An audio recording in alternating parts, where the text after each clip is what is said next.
What is spur? Spur क्या है? अगर हम इस पौधे को लें तो अगर ये वाला हम लेते हैं, ये स्पर होता है जो बड बनता है जिसमें फ्रूट लगना है अल्टीमेटली, उसको स्पर बोलते हैं। स्टैंडर्ड वैरायटी और स्पर वैरायटी का एक बेसिक डिफरेंस है कि जो ये नोड्स हैं, बड नोड्स स्पर में बहुत क्लोज होते हैं और जो स्टैंडर्ड वैरायटी उसमें ये दूर दूर होते हैं। तो उस वजह से जो नंबर ऑफ फ्रूट्स हैं इसमें ज़्यादा लगते हैं सेम लेंथ में। नॉन स्पर में नॉन स्पर जो है वो उसकी जो ग्रोथ होती है विगर ज़्यादा होती है और जो स्पर होता है उसकी विगर कंट्रोल होती है। देखो पौधे की रूट स्टॉक की जो मतलब एक पौधे की जो ग्रोथ है वो किस चीज़ पे निर्भर करती है? रूट पे। एक तो रूट पे और दूसरा जो हमारा सायन है जो ग्राफ्ट से ऊपर लगा है उसकी अपनी विगर होती है। तो दोनों का कॉम्बिनेशन उस प्लांट की ग्रोथ को डिसाइड करता है। अब क्लियर हो गया?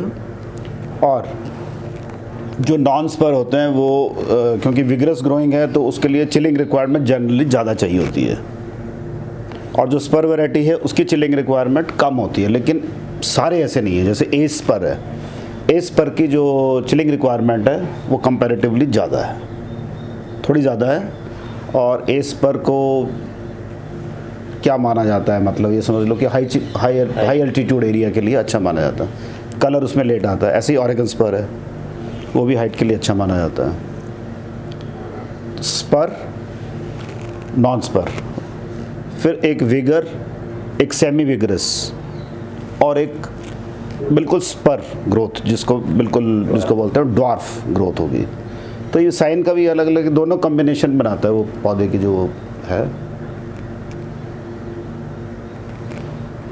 तो इसके बारे में जो डिस्कशन हो रही थी, ये ग्राफ्ट इधर से हुआ एक और एक इसके अंदर गया, जो अंदर गया इंसर्ट हुआ जो अंदर, उसका बड ब्रेक हुआ और वहाँ से ये प्लांट बना। ये तो दिखने में लग रहा है ये रूट स्टॉक है, लेकिन ये रूट स्टॉक नहीं है।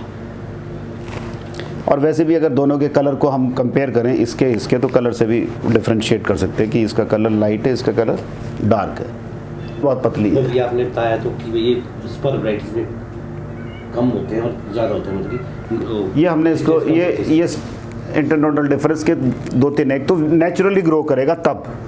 अब ये नेचुरल ग्रो नहीं किया हमने, तो इसको समर प्रून किया ना हैवी यहाँ से, तो ये स्परी बन गया।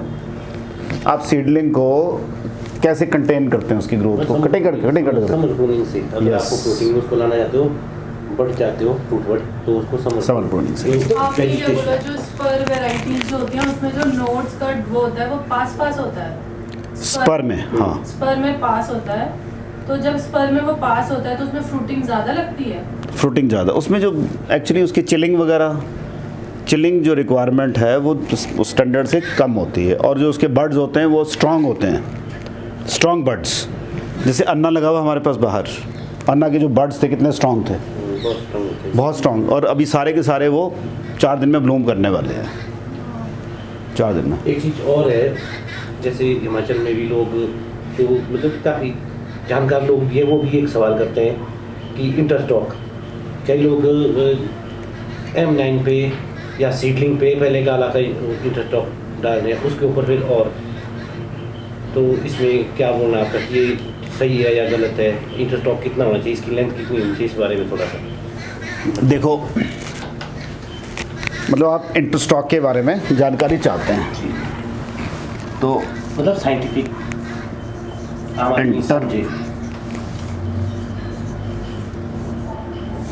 इंटरस्टॉक 2 वजह से यूज़ किया जाता है। नंबर 1, एक प्लांट का साइज कंट्रोल करने के लिए, और 2 प्लांट को डिसीज रेजिस्टेंट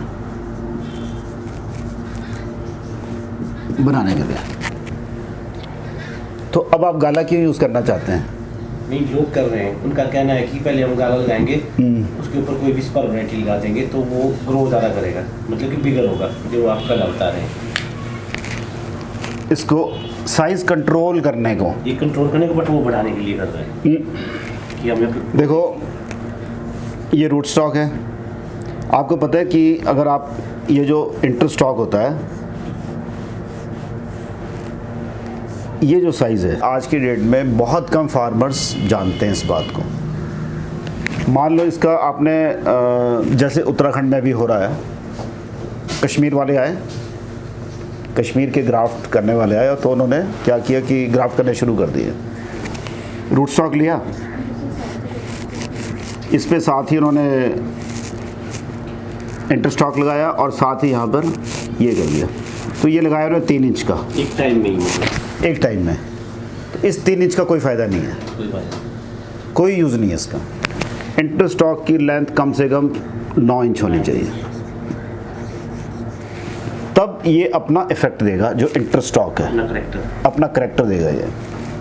अब इंटर स्टॉक का जो यूज़ होता है, जैसे मैंने बताया प्लांट साइज कंट्रोल करने के लिए, तो इसको हम M7, 106 और 111 इस पे लगा सकते हैं, M9 का। और सीडलिंग, ठीक है। इन चारों में हम मान लो, इन चारों का अगर मैं कंपैरिजन करूं तो M7 और M9 का जो कॉम्बिनेशन है ये डिसीज़ के लिए नहीं है, क्योंकि वुली एफिड M9 में भी होता है, वुली एफिड इसमें भी होता है।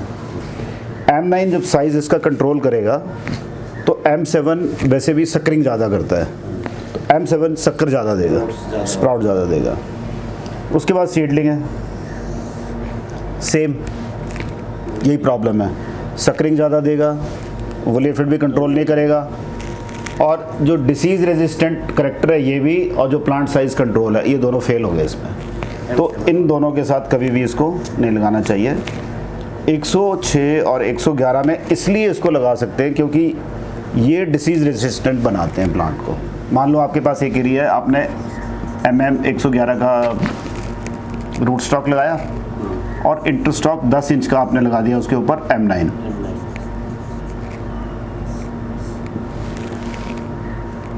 तो M9 क्योंकि वुली एफिड होता है, इसमें वुली एफिड नहीं है, तो ये इस प्लांट को वुली एफिड रेजिस्टेंट बना देगा।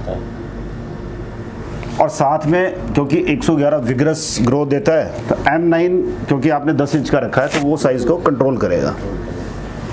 अब दूसरा आप बोल रहे हैं कि सीडलिंग के ऊपर, सीडलिंग के ऊपर किस चीज़ के ऊपर? सीडलिंग में भी, और वो स्टॉक का इंटर स्टॉक नहीं कर रहे हैं, वो उसके ऊपर वैरायटी डाल रहे हैं। हाँ, तो गाला डाल रहे हैं। हाँ। तो एक तो ये हो गया, ये कपड़ा देना ज़रा उधर से।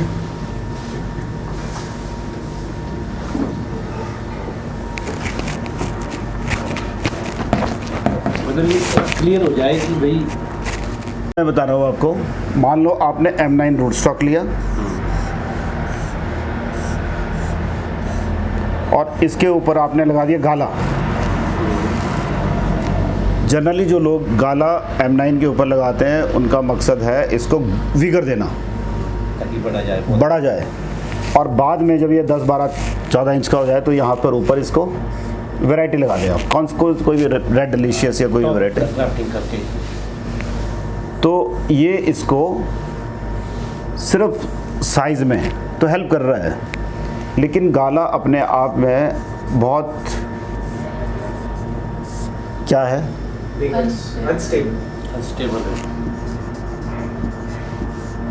अनस्टेबल। तो जो ये वाला है इसको अनस्टेबिलिटी देगा ये। अगर आपने रेड डिलीशियस इसके ऊपर लगा, रेड डिलीशियस अपने आप में तो बहुत स्टेबल वैरायटी है, लेकिन अब ये कॉम्बिनेशन में आ गया तो गाला उसको अनस्टेबल कर देगा। एक चीज़, गाला जो है इसकी वुड ब्रिटल होती है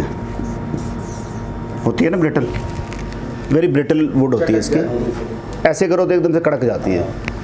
ये हमेशा रिस्क पे रहेगा, ये वाला पॉइंट, मतलब जैसे टिश्यू कल्चर वाले, ये वाला पॉइंट हमेशा रिस्क पे रहेगा। पढ़ सकते हैं। और ये अपनी ब्रिटलनेस, अपने करेक्टर यहाँ दे रहा है ना, तो ये ऊपर भी देगा उसमें, तो ये रिकमेंड नहीं किया जाता। अच्छा, दूसरा इस पे इसी के ऊपर क्वेश्चन है, जैसे कि गाला में ये पॉटरी मिल्ड्यू वगैरह था तो वो भी हाँ सारे वो इसके बीमारी तो क्योंकि इसके जो करेक्टर है वो चले गए उधर, कैरी करेगा, मतलब कैरी करेगा।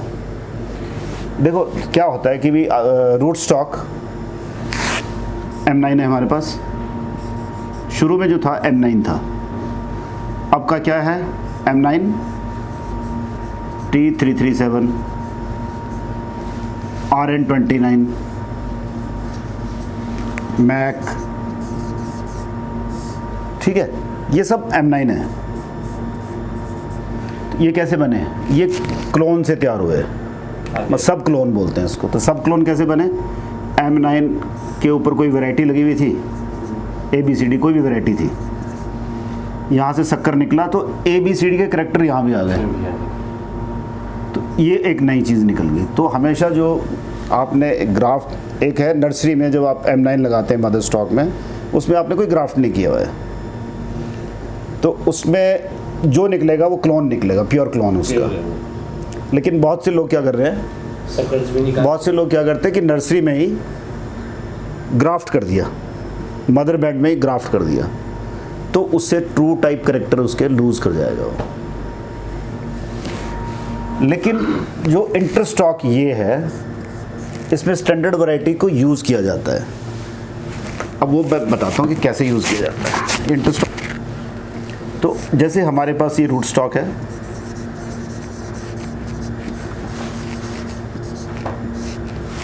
और हम रेड डिलीशियस लगाना चाहते हैं, और हमारे दिमाग में है कि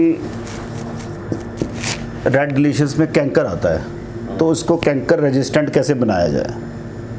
तो हम लोग जो इंटर स्टॉक यूज़ करते हैं वो करते हैं गोल्डन डिलीशियस का। आपने देखा होगा गोल्डन में कैंकर कम लगता है कंपैरेटिवली। एक बार आपने मुझे पौधा दिया था जिसमें गोल्डन का वो था, कि आपने बताया था कि ये इसलिए किया गया। तो गोल्डन डिलीशियस का इंटर स्टॉक इसलिए यूज़ किया जाता है क्योंकि ये इसको रेजिस्टेंट बनाता है रेड डिलीशियस को, क्योंकि रेड डिलीशियस बहुत प्रोन है, ससेप्टिबल है। तो ये इंटर स्टॉक की बात है। अब हमारे पास इतने सारे रूट स्टॉक्स हैं कि हमारे को इंटर स्टॉक लगाने की ज़रूरत ही नहीं। क्यों एक साल अपना स्पॉइल करना? ये तब था जब बहुत सारे रूट स्टॉक के ऊपर रिसर्च चल रही थी, ये उस वक्त की बात है। अब तो अलग है, अब तो अलग है। आप साइज़ को कंट्रोल करने के लिए और भी मेथड हैं बहुत सारे। जैसे ये सॉइल है हमारी जो आपने प्लांटेशन करी है, ये हमारा रूट स्टॉक है। अगर इसको हम 9 इंच रखते हैं, ऊपर जो भी वैरायटी है उसका साइज़ वैसे ही कंट्रोल हो जाएगा। मतलब कि ग्राफ्टिंग यूनियन की बात, ग्राफ्ट जितना ग्राफ्टिंग यूनियन ग्राउंड लेवल से ऊपर होगा उतना प्लांट का साइज़ कम होगा। तो कुछ ऐसे कम्बिनेशन जहाँ पर समझ लो कि हमारे ड्वार्फ वैराइटीज़ हैं और हमें उनमें विगर चाहिए, तो हम क्या करते हैं, यहाँ तक उसको मिट्टी से फिल कर देते हैं और इसको सिर्फ 2 इंच रखते हैं, 2 इंच, 1 इंच, 1.5 इंच, ताकि इस पर रूटिंग ना हो, यहाँ पर रूटिंग ना हो, साइन रूटिंग ना हो, और पूरी विगर इसमें चली जाए।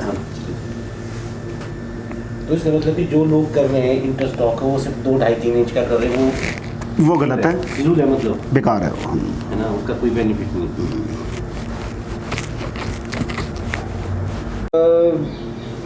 हम अभी बेसिक जानकारियों के बारे में अभी हम बात कर रहे हैं और धीरे धीरे करके हम इसमें और एडवांस चीज़ें डालते रहेंगे अपने चैनल में। अभी अगर आपके मन में फिर भी कोई शंकाएं हैं, फिर भी आप कोई चीज़ें पूछना चाहते हैं, तो आप हमसे कैलाश नर्सरी फार्म में हमारे वीडियो के नीचे हम कमेंट कर सकते हैं, हमें मैसेज कर सकते हैं, हमें मेल कर सकते हैं, और हम आपके जवाबों के साथ तैयार रहेंगे। तो आप सभी का बहुत बहुत धन्यवाद। Thank you. Stay connected. Stay connected.